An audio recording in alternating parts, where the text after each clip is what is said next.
നമ്മൾ ചർച്ച ചെയ്യാൻ വന്ന വിഷയം ജയൻ്റെ മകൻ എന്ന് അവകാശപ്പെട്ട് ഒരാൾ യൂട്യൂബ് ചാനൽ ഉണ്ടാകാറുണ്ടല്ലോ, മുരളി ജയൻ എന്ന് പറഞ്ഞിട്ട്. അദ്ദേഹത്തിൻ്റെ സിനിമ വരുന്നുണ്ട്. അദ്ദേഹത്തിൻ്റെ സിനിമ ഒരു പുതിയ സിനിമേൻ്റെ ലൊക്കേഷനെല്ലാം കാണിക്കുന്നുണ്ട്. മൂപ്പർ ആളാകെ മാറി. ഒരു സിനിമക്കാരുടെ കയ്യിൽ കിട്ടിയ ഒരാളെ ആകെ മാറ്റി, മേക്കപ്പെല്ലാം ഇട്ട് നല്ല റോസ് ഷർട്ടും ബ്ലാക്ക് പാൻറ്റിലും ഇടുമ്പോൾ നല്ല ലുക്ക് വന്ന്. ആദ്യം ഒരു ലുക്കൊന്നും ഉണ്ടായിട്ടില്ല.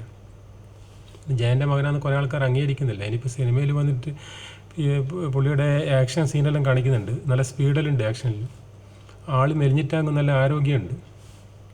ഇനി ഭാഗ്യത്തിന് സൂപ്പർ സ്റ്റാറായിട്ട് ആയിപ്പോയിട്ടുണ്ടെങ്കിൽ എന്നാലും ചിലപ്പോൾ ഈ അംഗീകരിക്കാത്ത ആളെല്ലാം ജയൻ്റെ മകൻ എന്ന് പറഞ്ഞിട്ട് അംഗീകരിക്കും. അപ്പോൾ എനിക്ക് തോന്നുന്നു മമ്മൂട്ടിയുടെ മകനേക്കാളും മോഹൻലാലിൻ്റെ മകനേക്കാളും പേരെടുക്കാൻ സാധ്യതയുണ്ട്. മമ്മൂട്ടിൻ്റെ മകനും മോഹൻലാലിൻ്റെ മകനും അച്ഛന്മാരെ പേര് കൊണ്ടിങ്ങനെ പോകുന്നതെന്ന് തോന്നുന്നുണ്ട്. ദുൽഖറിനെല്ലാം എന്താ അഭിനയമുള്ളത്? പ്രണവിനാങ്ക് തീരെ അഭിനയമില്ല. ഇനി ഇവൻ്റെ ആക്ഷൻ കണ്ടിട്ട് ആൾക്കാർക്ക് ഇഷ്ടപ്പെട്ടിട്ടുണ്ടെങ്കിൽ മുരളി ജയൻ സിനിമയിൽ പിടിച്ചു നിൽക്കാൻ സാധ്യതയുണ്ട്.